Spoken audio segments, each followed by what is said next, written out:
Welcome, TIL Nation, to our Pastor's Perspective podcast, where we talk to our pastor and our leader on different current events that's going on. Today, though, we'll be having a special edition, our Father's Day edition. On yesterday, we celebrated Father's Day. So today, I think it will be vital to talk to different fathers about their experiences on being a father. So how y'all doing today? Good. How you doing? Doing all right, man. Doing good. Good, good. Pastor, let me start with you. What does it take in the 21st century to be a father? Man, it is. It takes a lot. It takes a lot to be a father in the 21st century. I think it is difficult. I believe it is very, it's very challenging. But at the same time, I think that the biggest thing for us to do as being fathers in the 21st century is to be present. I think that with all of the things that pull at us and all of the, distractions of life, and much people say much about what a father is not. And we hear that so oftentimes, and we try not even at Truth and Love Ministries, as you just made mention of, yesterday was Father's Day, so I try to take Father's Day not as a time to beat men or to bash men, but I take the time to try to uplift our brothers and talk about what it is that being a kingdom father is. But I think initially, just to answer that, which being what it takes to be a father in the 21st century, just being present, just being there to be able to weather all the things that pull at us and try to tug at us.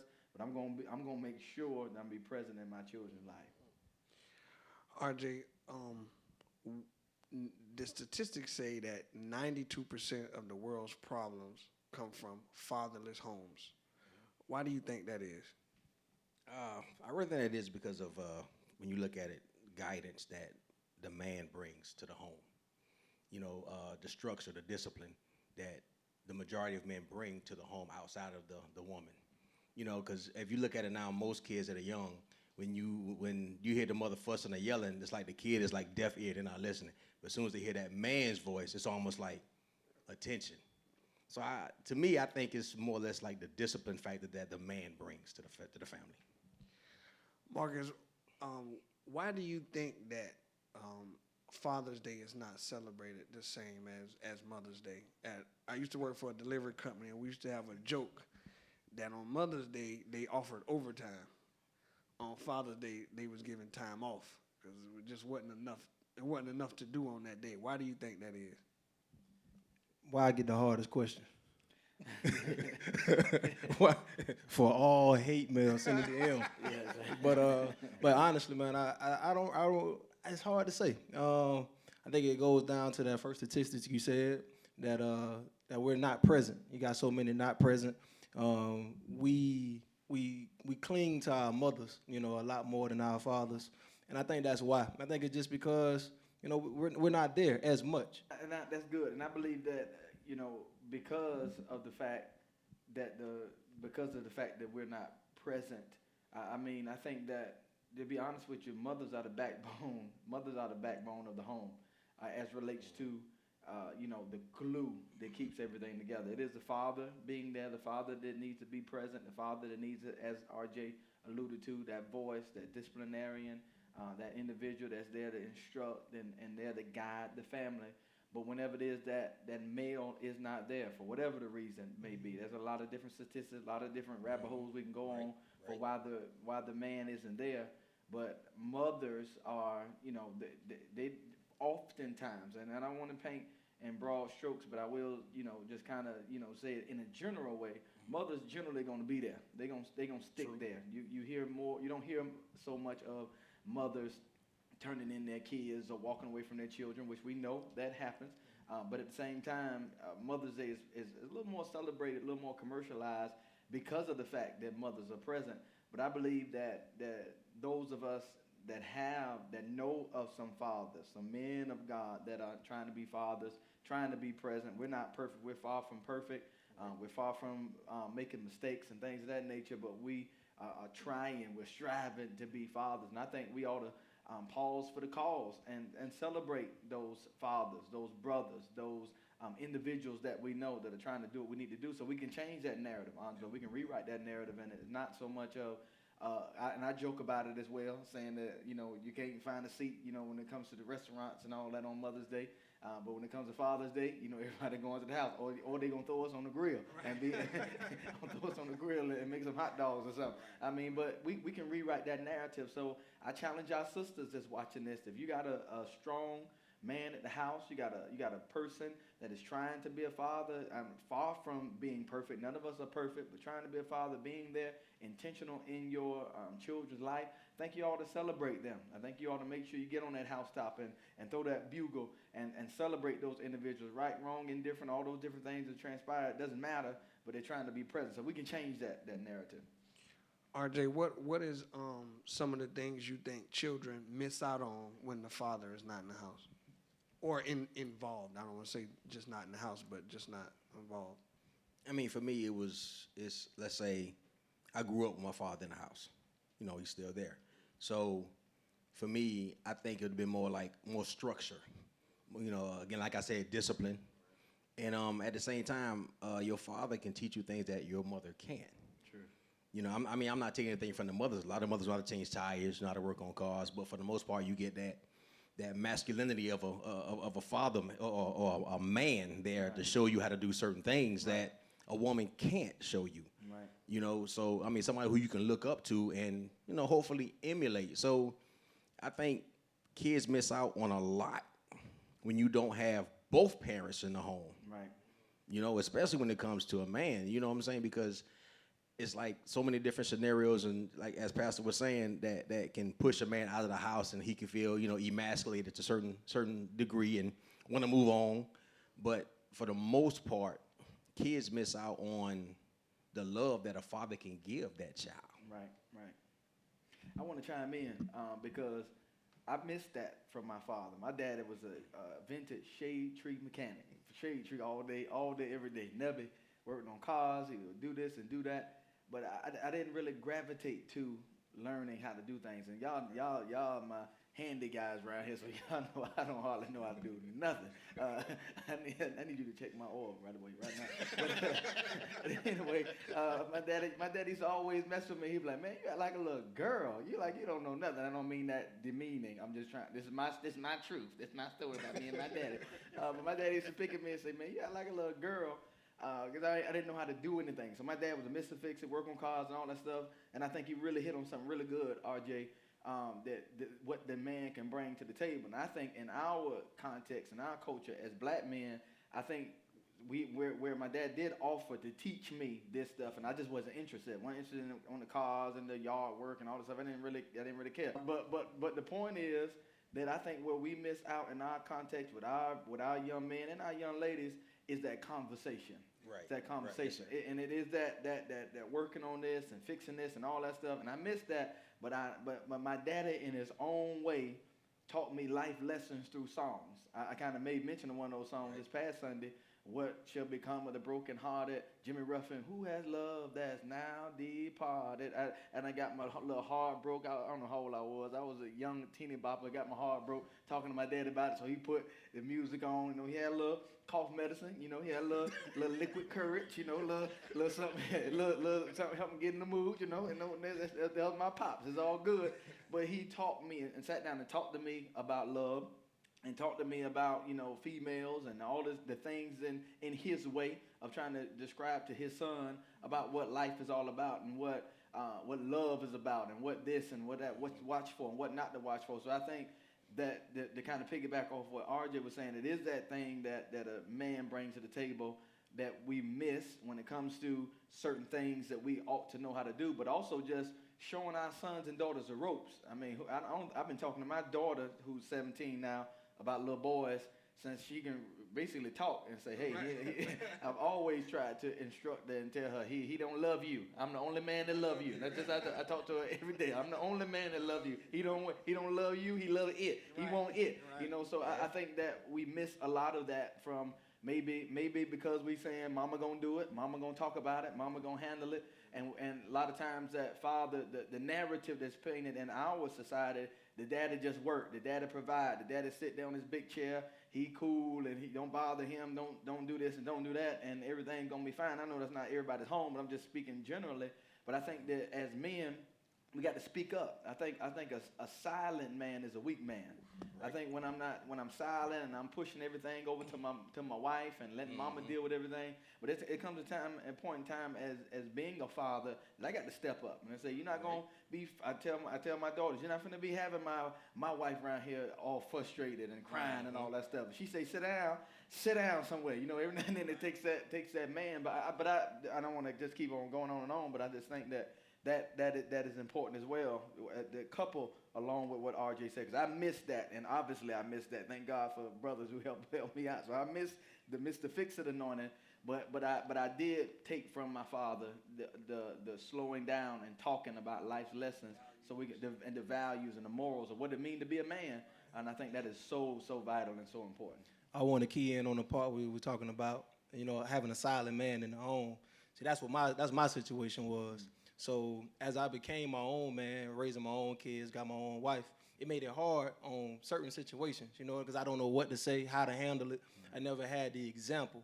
So a lot of times, man, as I grew up, I always was searching and trying to find, something I can connect with to teach me that way. Because, man, I'm looking crazy. I'm 32 now, my kids, so I think I had my first son about 19 years old. So I'm a kid myself, trying to raise kids. Man, that's hard. It's real hard, man. I was scratching my head plenty of days. Man, I know my wife be frustrated with me plenty of times because I've noticed, man. But I've noticed, man, I've picked up some of those traits. You know what I'm saying? So I have to force myself to say things. I got to force myself to get out of the corner and be like, man, sit your behind down somewhere and be that man, that voice of reason, or, you know what I'm saying, that picture that my kids and my sons need to grow up and see. Sure. I've noticed from what you're saying just in my own life, that how you can grow up and you can not want to be somebody and you turn out to be them anyway. Right. So how you said you grew up with that. Of course, I'm pretty sure you're saying, well, I ain't gonna be like that. But that's exactly what you became. Yeah. Right. How important is perseverance? About just being present. Back to what you said, not to the T, but that situation occurs where even with me, I let my feelings toward the mother affect what my feelings is toward my children. Right. And what will happen is they'll grow up thinking that the hate was towards them and I didn't love them, but it's the situation with the mother. How do you persevere when you? I see you ready, so go ahead. I'm ready. Ooh, get him, Tyler. Get him. He leaned in. So Let me get in this one. Let me in, coach. So go ahead, speak to that. I think for me, I'm gonna say growing up, my biological father, I didn't know him until I was 16, but my mother, I never heard her say one word about him. Nothing negative, nothing positive, nothing. So for me, watching that, understanding that, and then getting older, and then going through the exact opposite, because me having, I was married with my first child's mother, and she still talk negative till this day. It doesn't matter what I do or how I do it, she would do everything in her power to try to turn our child against me, and vice versa with my, my second oldest, or my second child. It's the same thing, and to me, I look at it as, although we may be at ends for whatever reason, I can't allow that to affect my relationship because I know what I did not want. Because I'm looking at the fact that, okay, I do have a father in the home, but I also have a biological father that I looked at like he could have cared less. So to me, that kind of resonated with me. I'm like, I don't want to be like this. I want to be like the man who took me on at the age of 3 and raised me and helped me. Right. Helped me to understand. So, I had the how-tos and the how-not-tos. Right. So for me, it was like, I can care less what you say about me because that's between me and you. I'm going to show my son something completely different. Right. Because, let's be honest, nobody ever, and like as Pastor has already said before, nobody raised their hand, well, I want to be a absentee father. Right, exactly. Or I want to have a child outside the home. Right, exactly. Nobody wants that. Nobody want to be a deadbeat You know? dad. Right. Nobody wants that. So in that, no matter how bad you talk about me, that's not going to be the reality with me and my sons. Right, that's good. You know, so I was like, to me, that's how I had to persevere. No matter how I felt about them, no matter how upset I get, no matter how much I cried, I had to sit there and be like, that's my son. Right. I got to be here for them, regardless. So when he called me, I can be there. Right. So that's how I was able to, do that. Right. That's good, and I believe that, and I'm let Marcus chime in if he desired to. I think that for again, I'm pause for the cause again, ladies. I think that if you have a man, regardless of your relationship, regardless if y'all didn't work out, regardless of the fact, come on, hear it from me. If you have a man that's fighting to be in the life of his children, whether you can hate his guts, whether you don't like him, and all this kind of stuff, don't make it hard for him. You don't have to roll out the red carpet and be calling them every day saying, it's little Kobe birthday, it's this, and now you don't have to do that. But at the same time, don't put barriers. And I think a lot of times because of hurt, because of frustration, not every mother is that way. But in some cases, because of frustration, because of bitterness, because of resentment towards the father, they put up some barriers and it make it difficult. So I would say that to all our ladies that's watching as well. But to us, at the same time, men, and you guys know this prior to PC, Pastor Kobe, and after PC, y'all know this. It's no excuse. It doesn't matter what the relationship is. And I love that, how you said it, RJ, because as Angelo teed up the question, what is persistence? RJ said, I don't care what they say. He said, even to this day, so they got some hate to say. Send all hate mail to I'll take that. to Romono Johnson. Don't be what do you call that? Don't be doing something on our page. What is it? I can't think of the term. Don't be flagging our page. I'm like, I get RJ off there, but no. But anyway, so I think that all of us as men have to know, and I think all of us basically can speak to this. That where I had to fight to say that I'm going to be in my daughter's life, regardless of the relationship with me and her mother, and things have gotten smooth, recently. Thank God for that. But at the same time, I can't let work. Come on, let's not make it all about the mother. It's work, it's activities, it's wanting to live and wanting to do all these other things that pull us, and it's a little more convenient. Not to be present when we're not living in the house with the child. So regardless of what the relationship is, regardless of what you got going on, be it work, be it career, be it hobby, be it the kingdom, no matter what it is, I got to fight and be persistent to be in my child's life. And I think that is something that I had to really grapple with, really had to make sure that I'm not going to allow anything to cause me not to be there, because it's so convenient, especially if you're frustrated or if you're upset and all these types of things. It's easy to do, but no, I said no. I'm going to be there, and I'm going to do the best that I can to be in my child's life. So persistence, speak to it. Can't use the excuse of y'all don't like each other and what they saying, like you said, what they saying about you and what you this and what you that, you absentee or deadbeat or whatever the case may be. Can't let that resonate or cause you to not to pursue your children, but we have to pursue our children. That would take a lot of the labeling off of us as men if we'll fight to be there. Because you can say what you want to say about me, but at the same time, I want to be there for my children. Okay, so what I want to chime in on, I had this conversation yesterday. So I went through that. My pops wasn't around. But then I had to think about it in another way, because growing up, I hated my daddy. You know what I'm saying? I hated him to the point to where, you know what I'm saying, like you said, I didn't think he cared, you know what I mean? But then somebody had to help me understand, what do you do when you've tried so much and you've done everything that you can do and nothing prevails, you know what I mean? You tried calling, you tried court systems, you tried, but I grew up mad at my pops. You know what I'm saying? I grew up, why? My whole question was, why?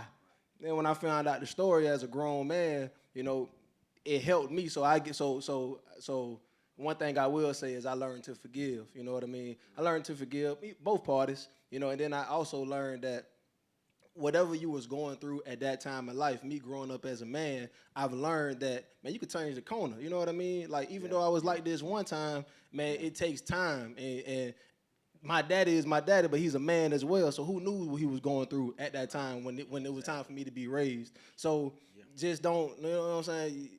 All you have is time, you know what I mean? So if they're still living, if your pops are still living, your father's still living or whatever, man, just use the time that you have now and, you know, and make up for that time. Or you really can't make up for time, but, you know, start where you at, you know what I mean? And just keep pursuing. I think that's real good, and I'm gonna let Angelo take it if he want to. But speak to that for a second, because I think that a lot of the issues that we don't really talk about and don't really address, and I find it more prevalent, especially when I'm speaking to married couples or potential married couples, persons who's getting ready to be married, and I oftentimes ask and drill down on that man, what's his relationship with his father? Right. Because if there is a level of, of frustration that's there, there's a level of anger that's there, then that's going to spill over in most cases. They'll spill over in the marriage as well, and then also in the life of the bride to be. Because if there's some bitterness, some resentment from the absentee father not being there, and all that types of stuff, there's some anger that's there as well. And it's going to spill over in the marriage as well. So, and I said, I got to keep making clarifying comments because I don't know who dropping in, who's dropping out, who's watching, who's not. So I'm not painting in broad strokes, but I'm just speaking in generality. But I think that a lot of times we don't speak to this, speak to that anger that we have towards that father, whether it was when we got a father in the house and he's a super disciplinarian, and maybe we grow up frustrated and angry with him. Maybe we got a father who we never knew until we was 16 years old, and maybe we're frustrated and angry. Or maybe it's that father who you know who he is, it just didn't seem like didn't bother to be there. But just if you can, in a respectful way, you know, kind of speak to, you know, that anger that you felt, that as a young man and kind of going through life. And, you know, because you described it as being angry. What exactly you mean by angry? Go a little further with that. Mine was I don't know. As I grew up, man, I learned how to do, and I still like that to this day. But it's an out of sight, out of mind type situation for me. So, you know, okay, I remember when I was about in the 6th grade, and my last name is Wallace, but my father's last name is Keeley. So, and when I was in the 6th grade, my mama was like, "Hey, you know, would you like to change your last name? Would you like your father's last name?" Like, for what? You know what I'm saying? He ain't been here and he not here. So, you know, why would I want to claim something or somebody who didn't really want to claim me? You know what I mean? So, I mean, that was my attitude. And as I got older, like I say, it was out of sight, out of mind. But I think it was around the time I was about 18. I think I was 18 when I finally said to myself, man, I want to know him, or I want to spend time. I want to know who he is. You know what I'm saying? Because there were certain things about me. I got tired of hearing, "Boy, you just like your daddy. Man, you act just like your daddy." So I needed to figure out who my daddy was. So that's not funny. But so I mean, so mine was more so out of sight, out of mind. That's how my anger was. I got you. RJ, you want to speak to that? You don't have to if you don't. Well, I mean, no, I'm gonna speak on it because I look at it as, for me, I wasn't angry or upset. Okay. You know, I mean, because I always looked at the fact that I had a father in the home. Somebody, right. You know what I'm saying? So even when I got a chance to meet him, it still wasn't hate or discontent or disrespect. And some of that may have been because my mother never said anything. I got you. You know, it could have been. I don't know. Right. You know, but at the same time, even when I did meet him and, you know, got to know him a little bit better, you know, I still never hated him. You know, just trying to seek understanding on, you know, like you growing up trying to figure out, well, why I act like this, or why this, or why that, or I done heard you look just like him and don't even know him. You know, I done heard that. Right. You know, so as far as that is, you know, concerned, I look at it like, okay, well, I wasn't angry. However, I do have one for my oldest son, because when his mother and I went our separate ways, and she was living, you know, further up north, and I was here, he would always, you know, I guess she would say whatever she said to him, and it was more or less like I couldn't be there for him because of financially. I got you. I'm struggling financially. And I know, like, this is when like McDonald's came out with $1 menu. Right. That was like the best thing ever. Right, I got you. I know that's right. Ain't even get no drink now. You get water with some ice. Right. So to me, it was like I didn't have food in the home. I'm working 2 jobs, and I'm paying child support, which was way more than my car note and my rent. And it was hard for me, to be able to try even go up the road to see my son. I got you. Because when you gotta have gas money, then you gotta have a place to stay. No matter what she say, well, you can stay here. No, I don't think I want to stay there. Right. So, and his anger came off, and we actually had this conversation. I got you. So when he came at me with it, I said, well, son, you have no idea. I said, I pray that you understand what I went through, how I went through it, and that we can sit here and talk. So we talked. And when he sat there, he understood. He was like, wow. So when we started talking, he started putting, like, for you, when you learn and see something different, you start putting pieces to the puzzle together. Right. You're like, oh, okay, so wait a minute. You grabbing that piece and you bringing this piece, and you're like, oh, so now you understanding why I'm unable to, or why I was unable to do certain things for you. Right. Because here I am, I'm being hit. And I think that's the side that a lot of kids or children don't see. Right. Because when they're with their mother, all they hear or see is her side. Right. And if she's talking bad about the father, then your feelings gonna display hers. Right. Right. And so when you see this guy, I don't like you. I have no inclination who you are or what you are, but I hate you just because of what she said. Right. And because I love my mother, I'm going in. in my eyes, she can't do no wrong. Right. Because I don't know what she going through, how she went through it, or what y'all went through, but because she pinned me against you. Right. So my son had that same anger, but at the same time, he still wanted to be around me. I felt like that because he wanted to know. Right. And being that he knows now, it's like a whole different, relationship. Right. Completely different relationship. Right. Before we were talking all that, but it's like completely different now. And I'm like, I'm glad we had that conversation. You got a son now.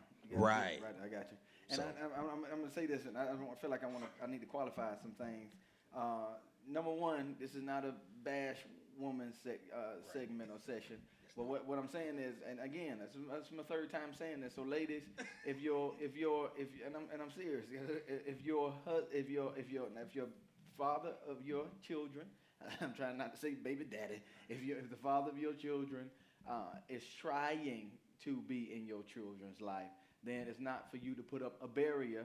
And then at the same time, it's not for you to bash them, not for you to bash you let them find out on their own who it is. You don't got to immortalize them. You don't got to, talk about he's this and he's that or whatever. But don't bash them and don't allow, as what we're talking about, that anger that you have towards the father of your children. As RJ said it perfectly, pin your children up against the father. And that's not in every case, but it is in some cases. But then also I'm going to say this, and I'm going to get back to you, Angelo, for the third time. I said something, and I didn't expound on it the way that I needed to when I said I talk to people about, before they get married, about what's their relationship with their father. And the reason why that's so important is for a man who doesn't have a father in his life, every man needs somebody in his life to hold him accountable, whether it's a father, whether it's a father-like person, and RJ was blessed to have some person, a man that swoop in at 3 years old to be there for him, that he didn't miss a beat. Ain't no disrespect to your biological father, but in your words, you didn't miss a beat.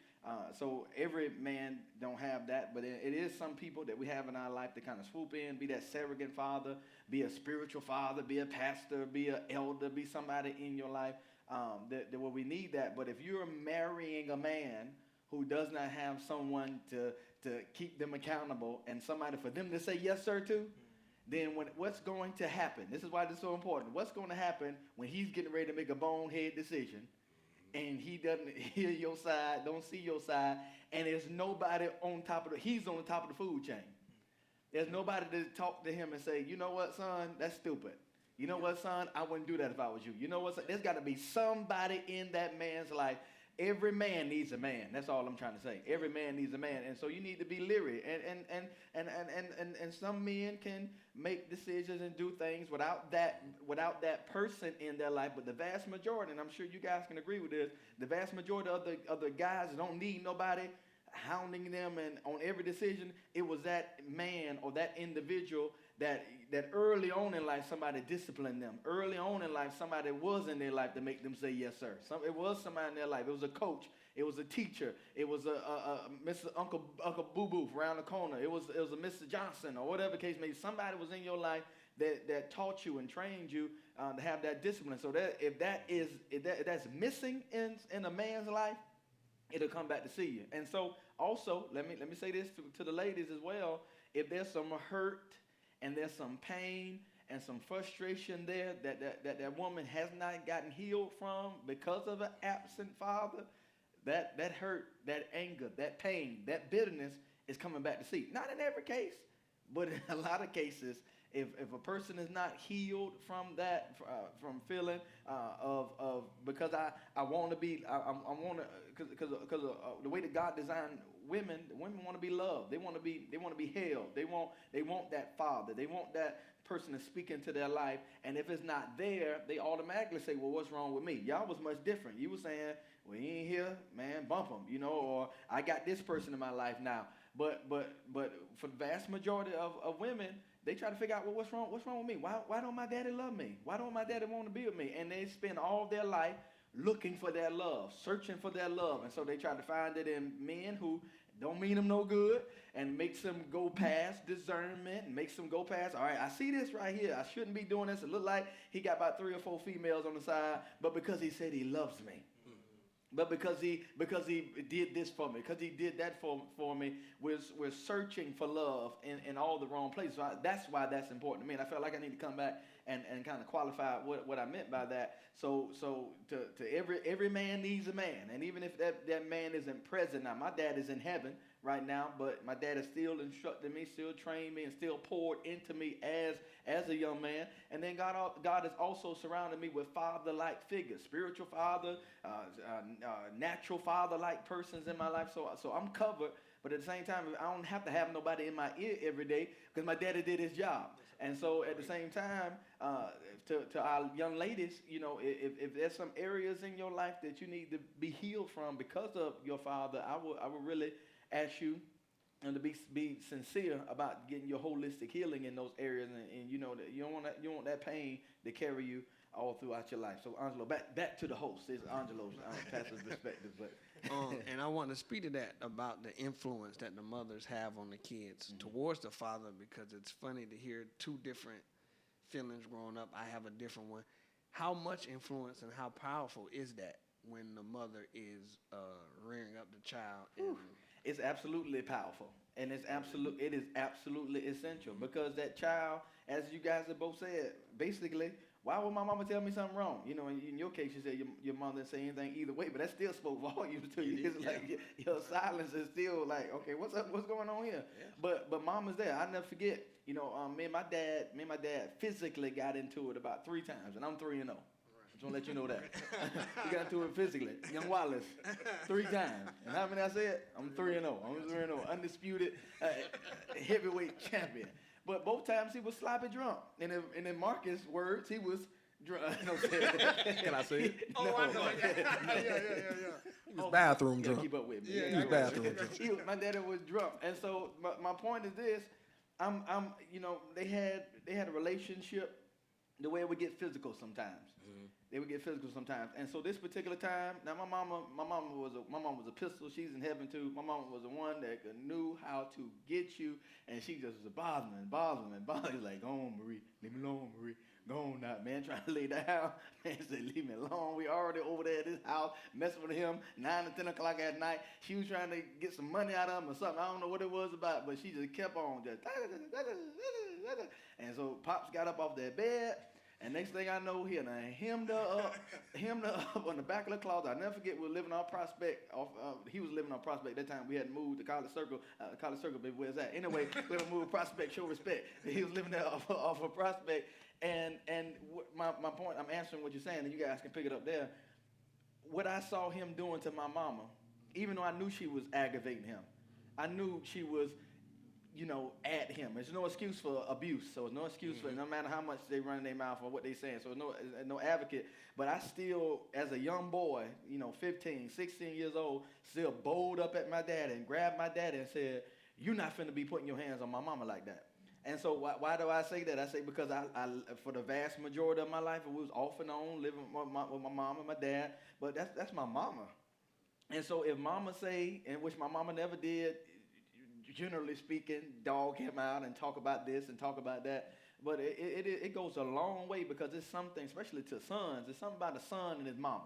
That protection, that she's taking care of me, she's there for me no matter what. And so I'm not going to let anybody hurt her, especially if she's hurt by my daddy or things that. So that's what happened those couple of times. Me and my dad, he was drunk. He kind of got to the point to where things got a little physical. And I stepped up, did what I needed to do. Kind of little 1-2 pieces, been a biscuit there. I never forget. He was there, and then he swung and I ducked. And then I came back up. No, I'm joking. I'm just playing. Anyway, Mayweather story. Anyway, I'm just joking. It wasn't nothing like that. I just pinned him on the ground, and then he did. I was so scared. I stayed away so long because I thought he was gonna remember it. And it came. I said, "Man, I'm so sorry, Dad." He's like, "What you talking about?" I said, "Nothing. Don't worry about it. I don't want him to remember." But anyway, it's very key. Go ahead. Well, see, you 3-0. I'm 0 for 1. So 0 for 1.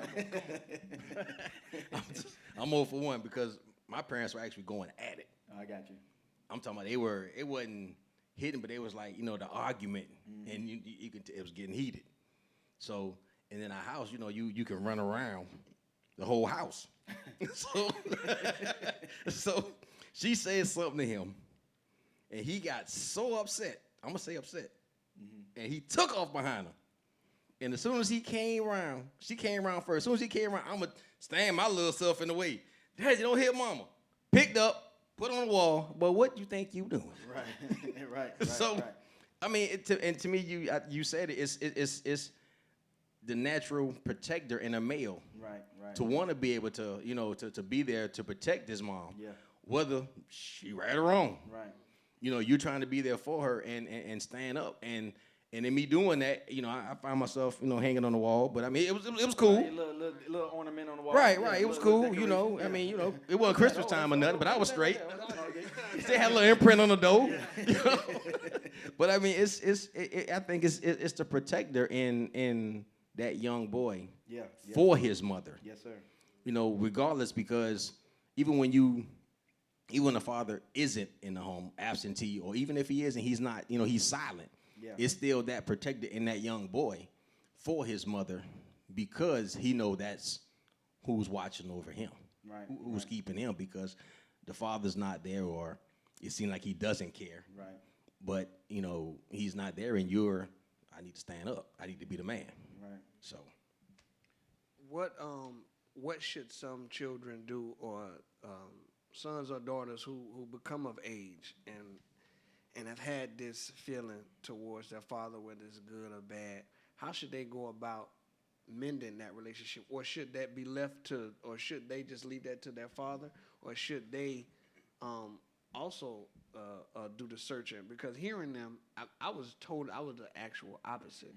My mom bashed my dad, but it only made me want to be with him even more. Oh, wow. You know what I'm saying? I never hated my dad. I always just said, oh, man, she's saying this, but I know he going to come get me one day. I know we going to talk. And when we got that relationship, it was, even at 14, I'm able to say, I got you, Pops. I understand it ain't perfect. I understand. So I've always sided with my father, not disowning my mother, but I always felt him. And now that I'm a father and going through certain things, I can only say I get it. It's no excuse, but I totally understand because you can get with a woman. I know my mama.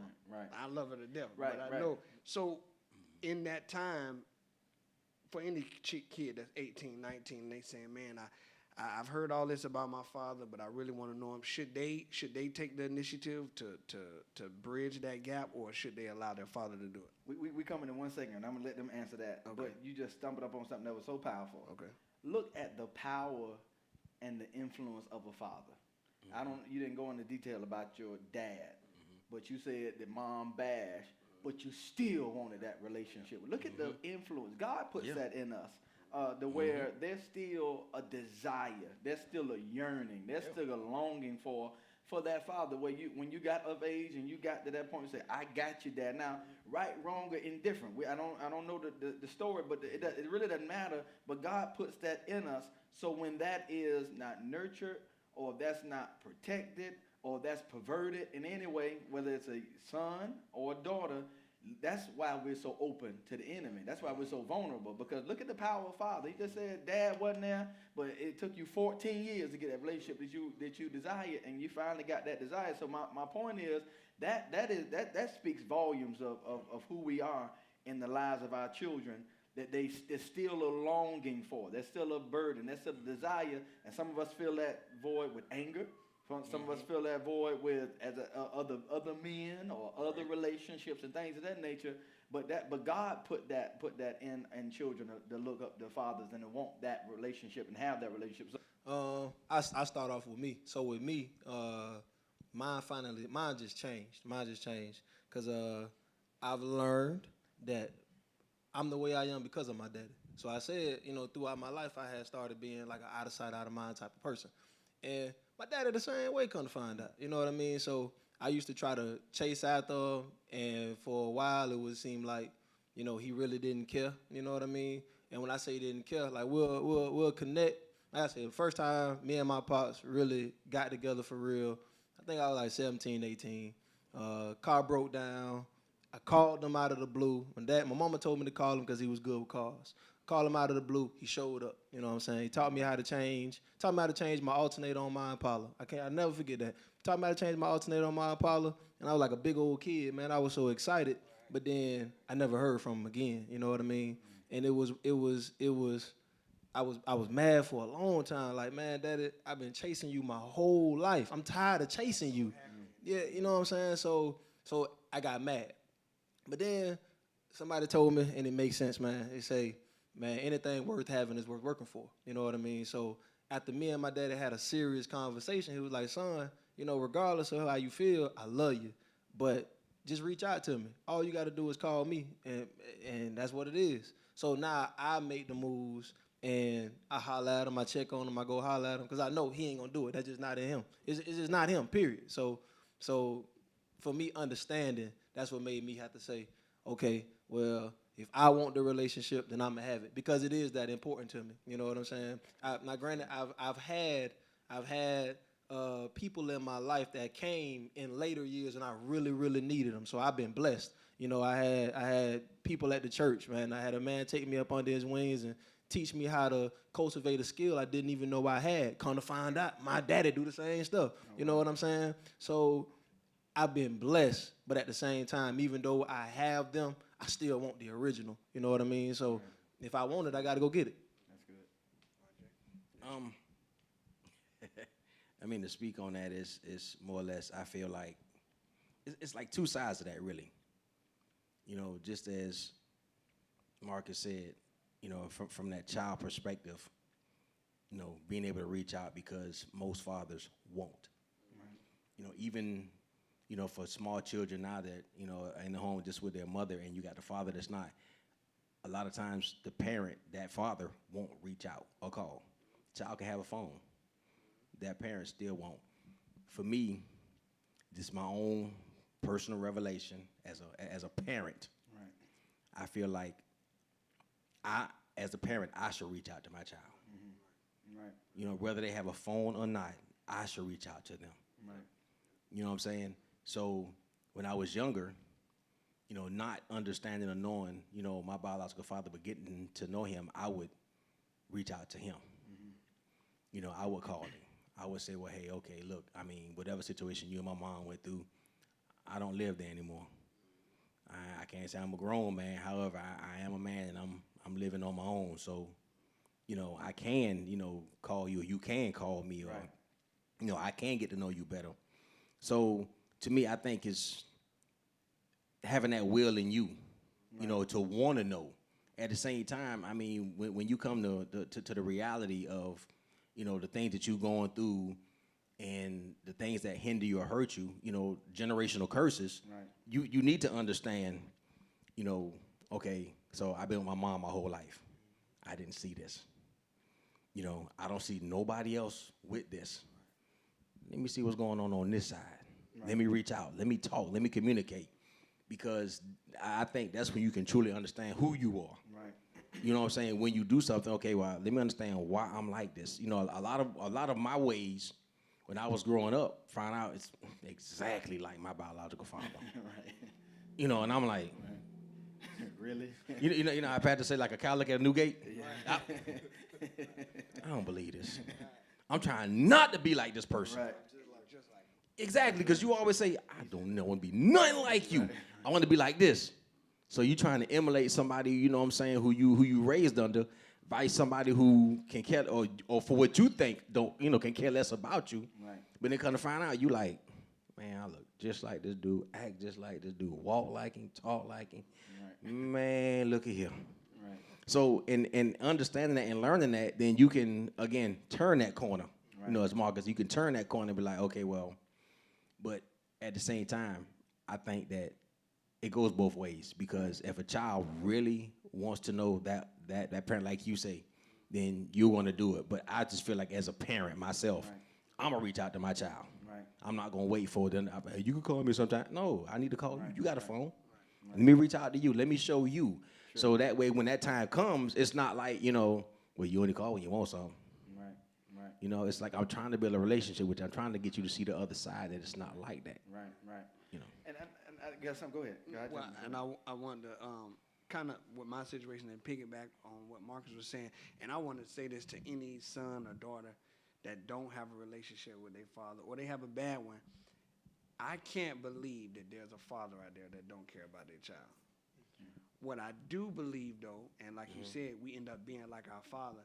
That's what I am is exactly what my daddy was. It's easy to just not deal with what I don't want to deal with. You Exactly. understand? So he didn't want to deal with my mama. He walked off. I know it would, before we even built the relationship, I never felt like he didn't love me, and that's one of the things that I have to change with my children, because the way that I feel about their mother, it's better for me to just not deal with them. So I don't. But I don't want them to take that, which that's inevitable, because they eventually will if I'm not there to say this is what's going on. Right. So that's all. I just want Right. to say that. And I think it's very clear, and I agree with RJ 100%. It's very clear. The responsibility is on the parent. The responsibility is on the father. It is the father's responsibility to initiate relationship, to be there, to be present, to jump through hoops and barriers. I don't care if it's child support. I don't care if it's court orders. I don't care if it's bickering and fighting and all that. It's the father's responsibility to be present in the child's life, and that's a very strong statement that Angelo made, as he said, that he don't think that there's a father out there that doesn't want to be in their child's life. And I would almost come all the way there and say amen. But I believe that because of what you said, to follow that up, you said that because a man don't know how to deal with things and don't know how to. If I don't deal with it, if I don't want to deal with it, I'm not going to deal with it. I'm not going to do it. And that's a societal issue that we have. And that's not a get out of jail free card. That's not an excuse to say for me to shuck my responsibilities being a husband or being a father or being anything, because I don't want to deal with it, because we don't like being confrontational. People say I'm non-confrontational. I don't deal with stuff. I don't like dealing with stuff. But no, if you don't want to confront a thing, but yet you're carrying it in every other area of your life, you're confrontational. You're just not confronting that person or confronting that issue. So to the point that you made, Angelo, that we have to learn how to deal with issues. We have to learn how not to go into seclusion, how not to go into hiding, how not to avoid. Nobody want to call somebody. And we don't want to sit there and paint the picture that every mother is the same way, because there are some, you have a story, you have testimony where the mother of your oldest son, she don't give you a hard time. She don't, things are cool. So the point is, so every mother isn't like that. But the point is, who wants to call somebody and you want to hear about what you ain't did and where you in? My child is not nothing for you to show off on Christmas and their birthday and all that. Come on, man, we've all heard it all, and who wants to hear that? Yeah. So because we don't want to hear that, it is easier to just avoid, but that's no excuse. So we have to learn how to grin and bear. I got to listen to whatever I got to listen to, hear whatever it is I got to hear, and do whatever I need to do because I need to be present in my child's life. But on the other side, because it was a two-sided question. I agree with RJ as well. It's a two-sided question. So if I am that child, I got to ask myself, all right, so I'm not pursuing a relationship with my father. Ask myself, really, what is the reason I'm not? Am I angry? Right. Yeah. Do I feel abandoned? Do I feel vulnerable? I mean, it's a reason why you're not pursuing that relationship. And so as Marcus said, if I want the relationship, I have to pursue it. And there are some people that are full of pride, and so many people full of hurt and full of anger. They'll say, no, if he want a relationship with me, then he'll call me. He'll come back. He know where I'm at. He know all this kind of stuff. And I got you on that. I started by saying it's a father's responsibility. But it's this mindset that we have to take not just with our father, not just with our mother, but just in relationships, period. Exactly. Because if a person they are who they are. That's not giving them an excuse. They ought to mature. They ought to fight past all of the stuff to be who it is that they need to be. But a person is who they are. And so can a leopard change their spots? And so if you don't change, I need to learn how to change and learn how to mature, learn how to be a better individual. Because I'm all right, I'm not angry. You kept fighting through that anger, kept fighting through that hurt. All right, I'm gonna fight through this because this is so important to me because I want this relationship. And there are most men, most fathers around our fathers' ages that what we're talking about, they're not. No, Theo, I can't use him no more. It's not clever. They're not. Nah, he raised me. They're not Carl Winslow. Carl Winslow. They're not Carl Winslow, where they walk you outside and they got their arms around you. Mr. James Evans. Yeah, they're not. That's not most of our fathers. Because to be honest with you, I had to pursue a close relationship with my dad. And what happened, if you guys heard me make mention of this, my mom died in 2009. And that opened up my eyes and say, man, I'm not going to have my parents forever. And so my daddy, nothing wrong. My daddy was cool in the fan. Y'all met my daddy. Whatever it is that I needed, Pops had it. He was a phone call away. I could ride by the house, go pop up. But my daddy's not one of them kind of people. They'll be like, hey, what's up, son? What you doing? Hey, son, come on, let's go out to eat. Come on, son, let's go get some breakfast. That's not my daddy. And so I can be mad and angry and bitter at him because he don't initiate a relationship. Or I can be like, that's nubby. And just do what I need to do. So my dad was, all my siblings got a joke. We used to call him on one another's birthday.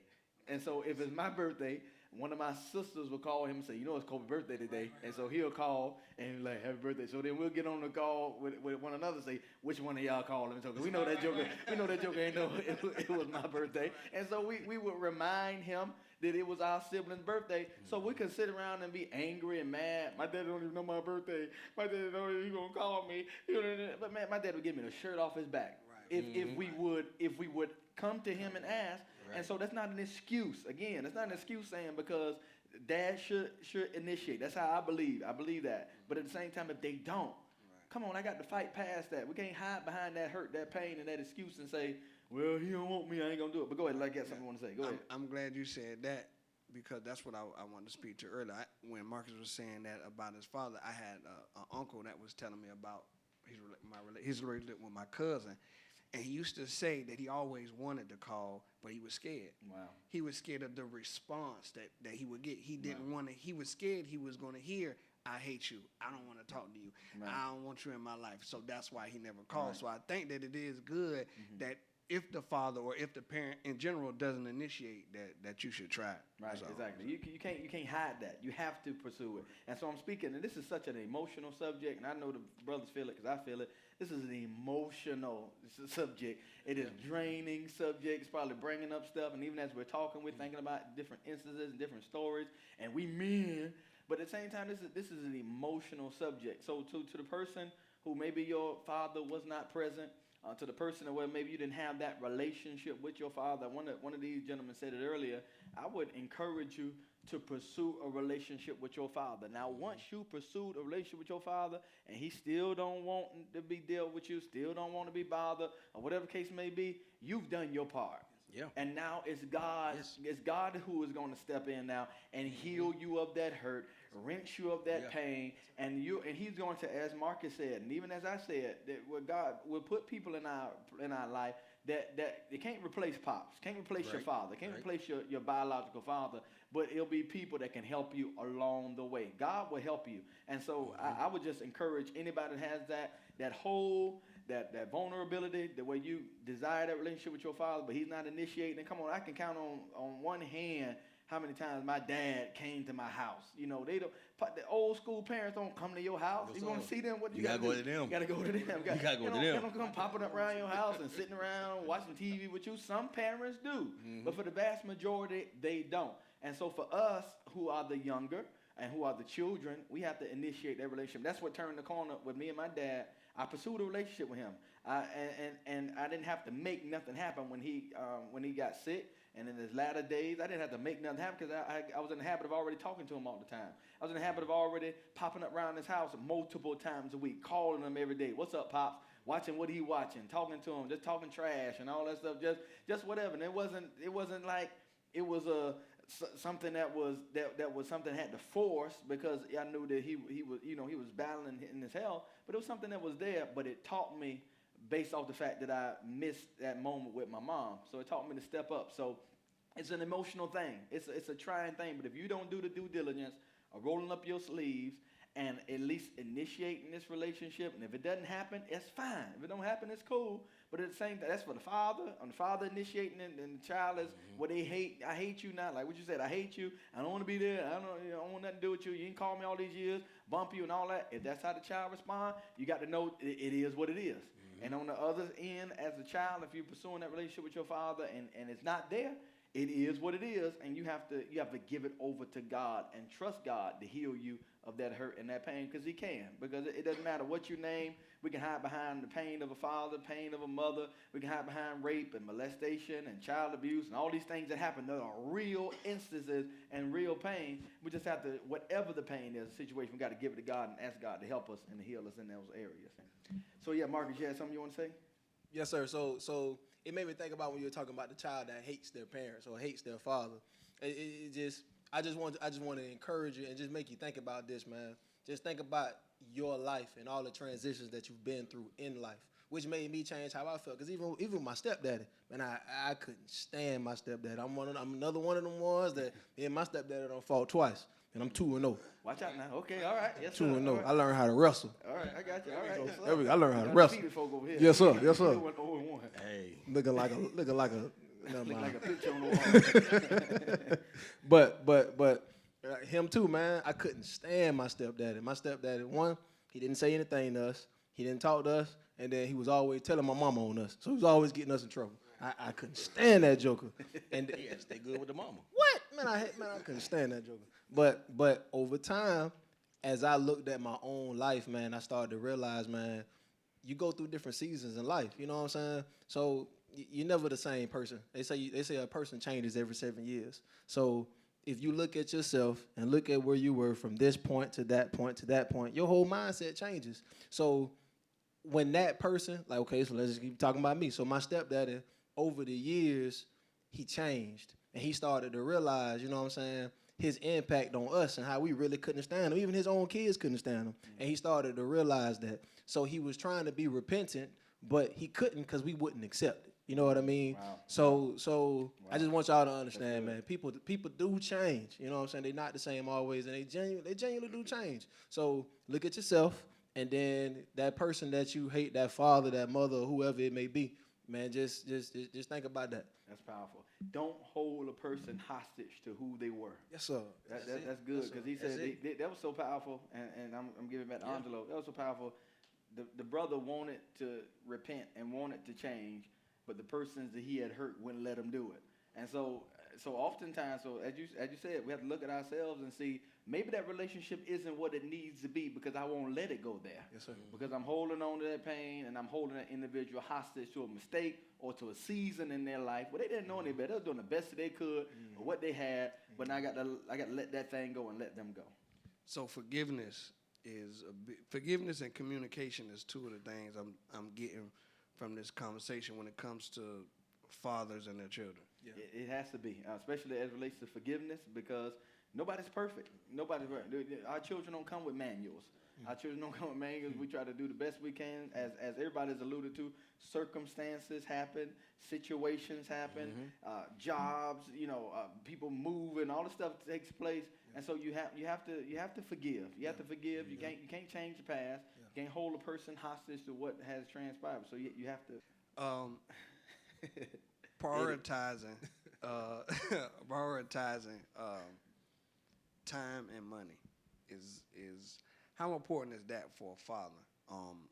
I grew up, as far as when hearing my mother, when she did bash my father or talk bad about him, she never talked about quality time. She never talked about how much time he didn't spend with me. She more so talked about the money he didn't spend. So when I became a father for my first child, I thought that the money part was the most important. So I worked myself to the bone, but didn't have the time. But I thought that as long as I was sending the money and spent the time when I could, that's what matters. Right. But it's also, the time is just as important, if not more important. Right, it is. How do men find that balance? I don't know if it's a balance, because you have to grind. You have to grind. You have to work. And for you to say that you work to be able to provide, that's not inaccurate. That's just incomplete. What you know, it's not inaccurate. We have to work. We have to do what we need to do. I think that when I'm in that season of grinding and working myself to the bone, I'm working 60, 70 hours and all this types of stuff, I have to pick my moments to make sure that I'm in the life of my child. So I can't be there every afternoon. I can't be there every Saturday. But I can't, and so what a lot of men do, but the fact that I can't be there as much as I want, I just won't do it all. Yeah. I just won't do it all, or I'll just back away, or I won't, whatever the case may be. Because all like you say, well, I missed all of this, I missed all that. No, I have to. Whenever it is I have those times, that free time, I have to make the most of it. And what is it? In the day and time we living in, everybody got a phone. Everybody has a cell phone. Shooting a text, making a phone call, doing something to initiate just a conversation. And so it don't have to always be we're gonna go get ice cream, or we're gonna go do this and we're gonna do that. So to answer your question, we got to provide. We got to work. We got to take care of our family. We need the support needs to be there for the child. But if that quality time isn't there the way that we know it needs to be, and every man needs to know that, need to hear what Deaungelo just said, that it's not just providing. Providing is good. Providing is good. We got to provide, but that quality time, it makes all the difference in the world. And I got to make those moments happen, because I can't be sitting around. We can't go to the swing on the swing every day. Right. Folk got to eat, Right, we can't go play on the merry-go-round. So, but at the same time, we got to do what we need to do. And on that, I have a couple behind the curtains, because for me growing up, my father was mainly the only breadwinner in the house. I got you. So, he wasn't there as much, to spend that time, with us like our mother was. Right. So even when we started playing sports and all those different type things, he wasn't at any game. Right. I remember my father came to one game. And I was playing baseball. On the bench the whole time. One game that he came to, he was on the bench. Yeah. But I mean, the impact that my dad has is the fact that when he came to the game. No, before I ain't riding the bench, but I wasn't hitting that good. I wasn't hitting that good. Right. But this one particular game, right, he came. Right. I see him. I'm like, oh man. Hey, man, Dad, there. Get up the bat. Yes, sir. I hit an in-the-park home run. Okay, go ahead, RJ. Yes, sir. Y'all he had to walk to the car. He wasn't even in he was at the car. Ain't even seen it. I'm like, this. Wow. But, that's just say, because, you always got your mother in the stands when you playing or doing something. Right. But for your father to be there, right. Although he never took the time because he's always working. Right. So he had that one time, and it was like, it meant the world to me because he came. And I'm like, man, he came. Right. Oh, shoot. Right. Oh, I'm going to clock this one. Right. Like you said, it's that power. The power of the father. Yeah, exactly. And then the other aspect of that is what you were saying earlier, the money and the time. So my youngest boy, his mother would always, say, well, tell them, I'm not, providing or doing these type of things, or I ain't trying to spend time with them, and then turn around and tell me it's not about the money. But yeah, I mean, evidence showing you getting child support. It don't matter. I ain't locked up, so you getting child support. Ain't nothing suspended here. So, the thing is, looking at that and, and as a child, I don't know if y'all, I don't know how kids do it now, but they actually confronted me about that. Like, well, my mama said you don't get no money. And I'm like, so how do I teach or tell my son, I'm giving your mama money.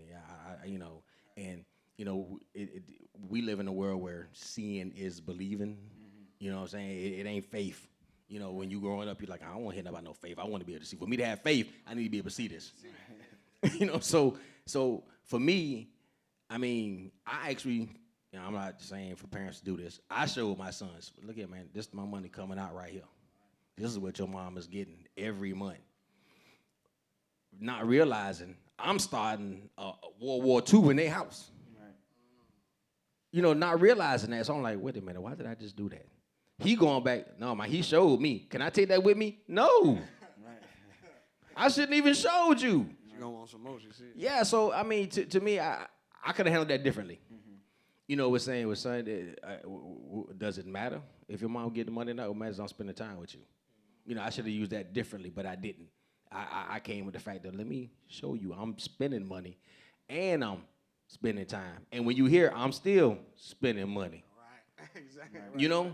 So, I mean, to me, like I said, it's two different sides to that for me, or like, behind the curtain, whatever. Sure.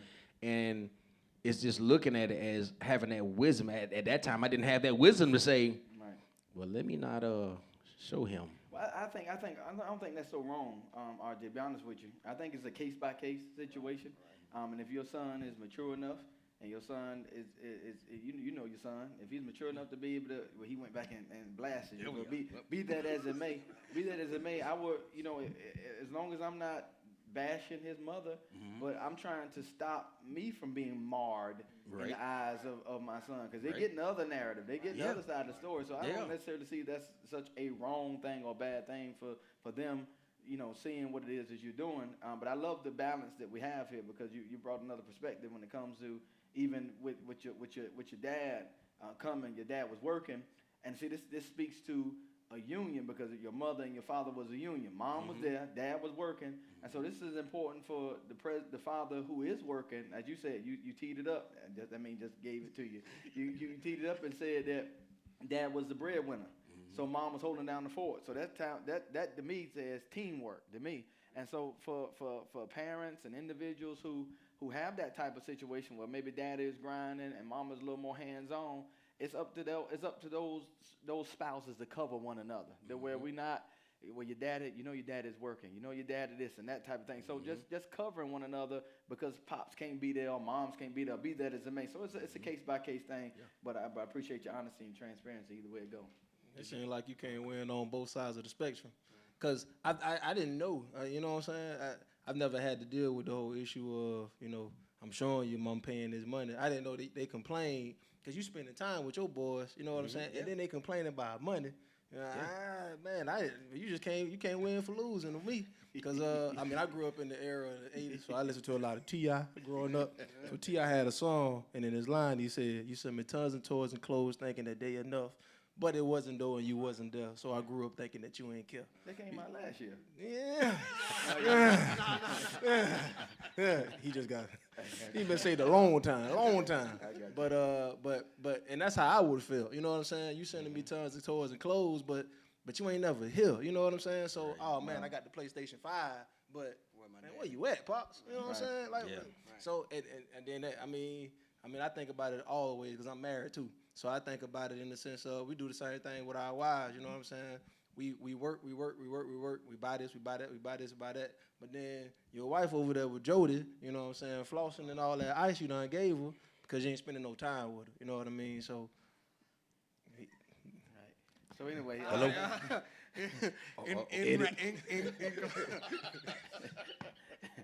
I think you answered the question I wanted to close with. Come on. So we shouldn't rebash I guess. He said rebash. Cause I Rebash. They bashing you. So I couldn't wait to tell my kid about that baby. I mean, mama sorry. I couldn't wait to tell him. But that's no good either, I guess. Yeah, no, it's not at all. No, we should always take the high road, especially men of God. Right. Men of right, God, absolutely. men period. Men period. We ought to take the high road. And regardless, and that's just life. That's just life. So it makes no sense.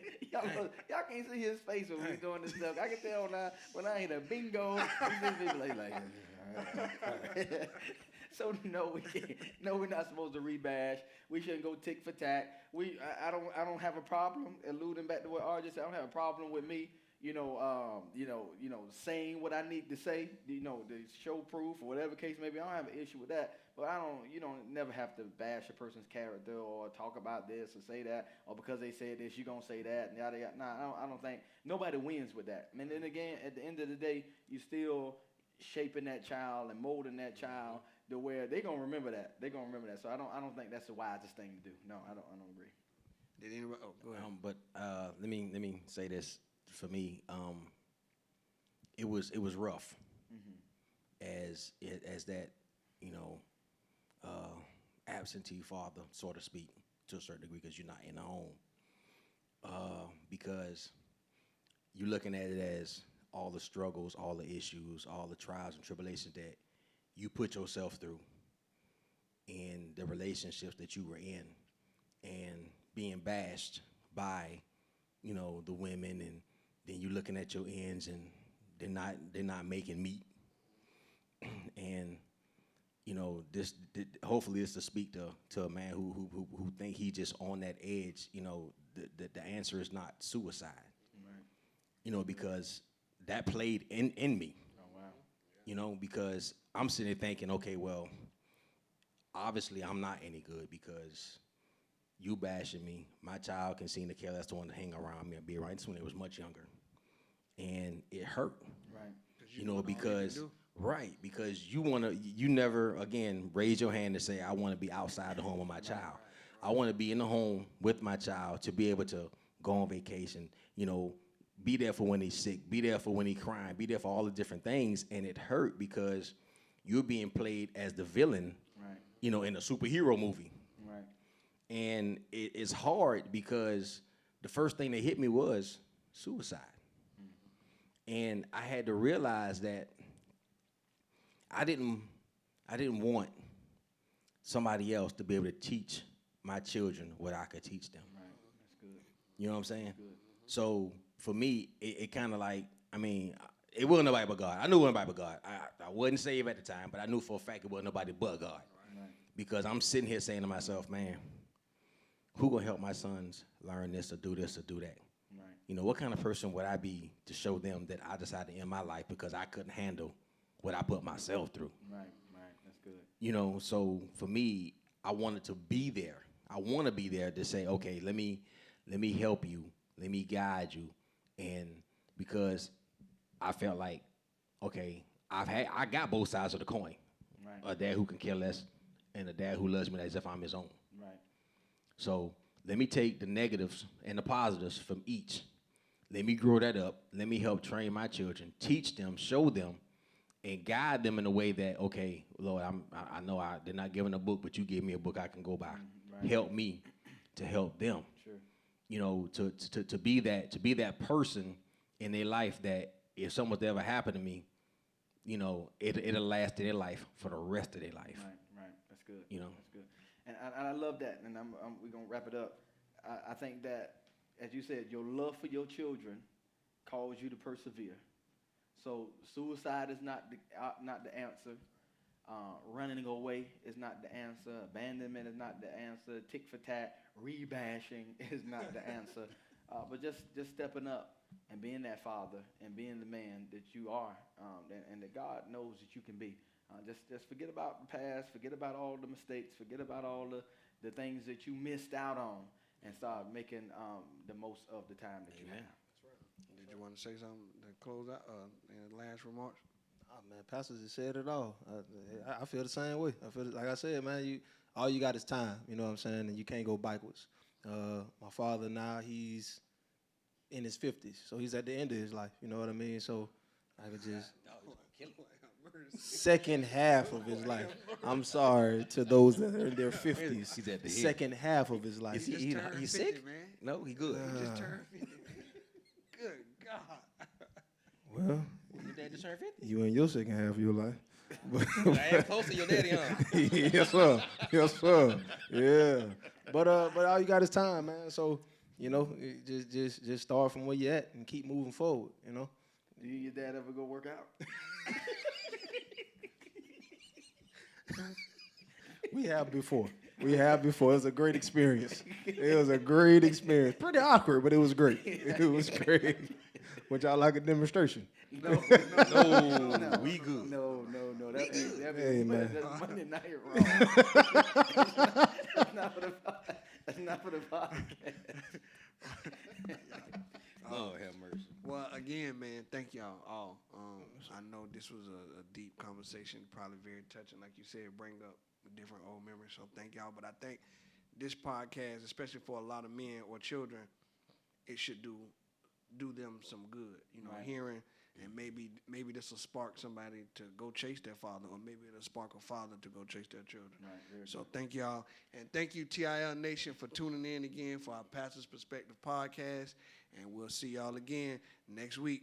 Here Hey, comes listen the up church. before he tune us out. Hold up. This kind of happened organically to all of our men. You know, Yes. who maybe say, "Man, I want to be on a podcast." Whatever. Contact Angelo if you want to be on the podcast. Maybe something that we can talk about. Something we can, if it fits the vision and fits what it is that we're trying to do. This is not just us picking our boys and picking this. This happened organically. We was all here, and we knew we needed to do the podcast, and we kind of and this kind of came together, and it just makes sense. And I believe God will be glorified. So thank God for you.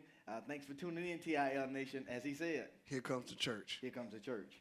Here comes it. Here comes the church. Here comes the church.